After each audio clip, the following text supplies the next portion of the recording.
Good morning, everybody. It is Coach Erica here from Driven Fitness, your friendly and fabulous personal trainer and online health and wellness expert. Happy Thursday. Hope you are having a really fantastic week. In today's call, I wanted to talk about today's video, I wanted to talk about 4 times or instances when you should not listen to your personal trainer. And what made me think about covering this today is that I say a lot of stuff on these videos, right? And it's all very general. We speak in generals when we're talking to large audiences because in general, certain rules apply. But inevitably then I get people who come up to me and say, well, I can't do what you're saying because, and then they give me some very valid reason. And they're really upset or frustrated because they feel like they should be doing what I say, but they can't for some reason or another. Or someone says, takes what I say to heart totally literally, and then I find out they're just like killing themselves, maybe causing, more tiredness, more frustration because they're trying to follow to the letter what I say. And so I wanted to just give 4 examples today of times when, don't listen to me. Take what I say with a grain of salt. Think about it as an overarching, large scale idea of health and fitness, and then decide how you want to apply it to your life. So hopefully you got your something to drink. I got my second cup of coffee today. It's my No Drama Llama mug. It's my favorite. Okay, let's go. I have them written here on my phone. So number 1, exercise every single day. Move your body every day. Now, in general, this is true, and I stand behind that. You need to be moving your body every day. And I'm not just talking about an easy walk. I'm talking about something physically demanding that is challenging every day or almost every day, because we spend the majority of our life doing this. What I'm doing right now, sitting. And it's not what our bodies were made for, and it is not going to help you reach your fitness goals. However, when should you not listen to me? Maybe when you are an endurance athlete and you have a really specific timeline that you're following and there is a rest day programmed into your calendar for a really specific reason. That would be one reason you don't listen to me. A second is maybe you're tired. Maybe you didn't sleep the night before. Maybe you're going through a really stressful time at work. Your body is so tired and you feel like what you really need to do is rest, and instead you go out there and try to grind out a long run because Coach Erica said you need to be moving your body every day. It is a balance. Hello, those of you who are joining me. Welcome. Today we are talking about 4 instances when you should not listen to your trainer or the fitness pros. Number 1 is when we tell you to exercise every day. So this is a very delicate balance between pushing yourself every day to reach the goals you want to reach and to become healthy, and pushing yourself so hard that you get injured or you get worn out, burnt out, or work too hard and so therefore move backwards, right? And this is a tough one because it's a little bit of an art, learning how your body feels, what it needs, and whether you can push it or not.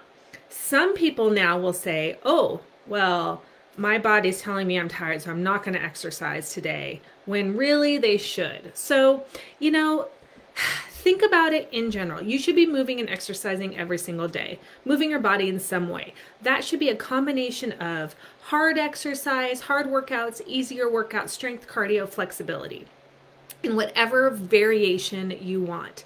But sometimes if you truly are run down, you need to rest.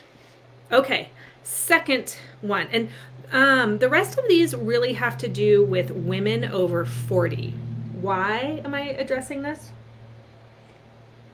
Because as most of you know, I finished my certification in hormone balancing for fitness and weight loss. And so a lot of my programs, new ones that I'm going to be launching soon, are going to be focusing on that. And I've been talking a lot about hormones lately and what women should be doing when they're 35, 40 plus.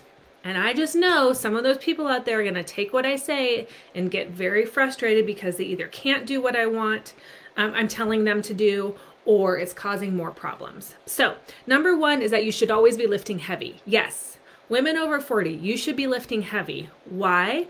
Lifting heavy, number 1, helps preserve your bone density.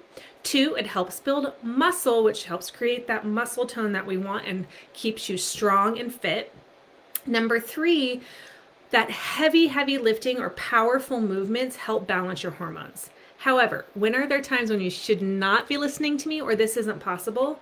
Maybe you have arthritis. Maybe you're in your 60s, 70s, and lifting heavy causes your arthritis to flare up. Well, you shouldn't be doing that. You need to talk to us about other ways that you can get that resistance training without putting yourself into pain.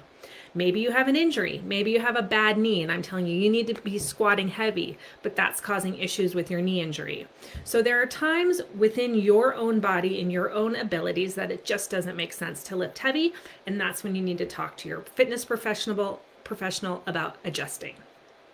All right, number 3, you should only be doing short bouts of high intensity interval training. Yes, this is another one, particularly for women over 40. In general, HIIT training, high intensity intervals, research has shown many times that it burns more calories than sort of that long steady state cardio. And then also that calorie burn, that increase in calorie burn lasts longer with HIIT training.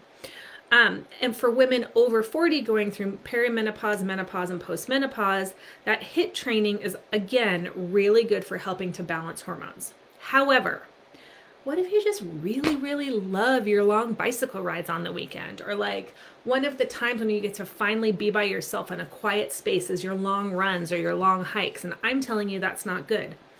You should most certainly continue to do those things, because the other thing about long-term health and fitness, an active lifestyle, and yes, balancing your hormones is doing things that you enjoy. So you don't want to throw out everything that you're enjoying just because I'm telling you the best way to do it is through high intensity intervals and short bouts of 30 minutes or less, right?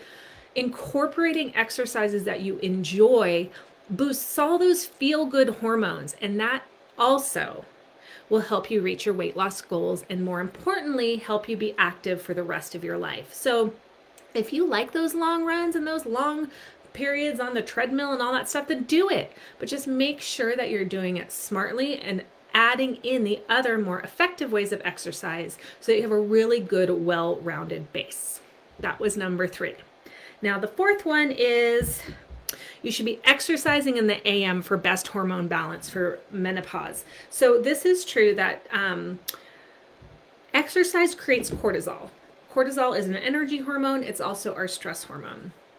If you are someone who is having trouble sleeping, and this could be gentlemen as well, it doesn't really matter your age. If you are having trouble sleeping, take a look at when you exercise. If you're exercising in the late evening, cortisol is produced or released when you exercise. That gives you energy. So we suggest that you exercise early in the morning so that cortisol is boosted, and then it can start to lower throughout the day, and it's not causing problems with sleep. However, what if you work and you can't make it to an early morning workout, or like you really, again, enjoy those evening workouts because it helps you reduce your stress or release steam from your workday? Then by all means do it. Just be aware of the fact that cortisol is released and it might create some issues with energy and being able to sleep. If you don't have any trouble sleeping, then don't worry about it. Keep doing what you're doing, right? And I would rather have you get the fitness in than not get it in just because you can't get it in early in the morning. So again, number 4 instance, when maybe you listen to me and go, that doesn't work for me, all right? So I just wanted to give 4 examples of when maybe what we say won't work for you, and that's okay. The most important thing is that you're moving your body. Number 2, moving your body in ways that you enjoy. And then the 3rd thing is, if you need help, if you're not sure what to do, if you're not sure how to modify for your own individual life, then contact us.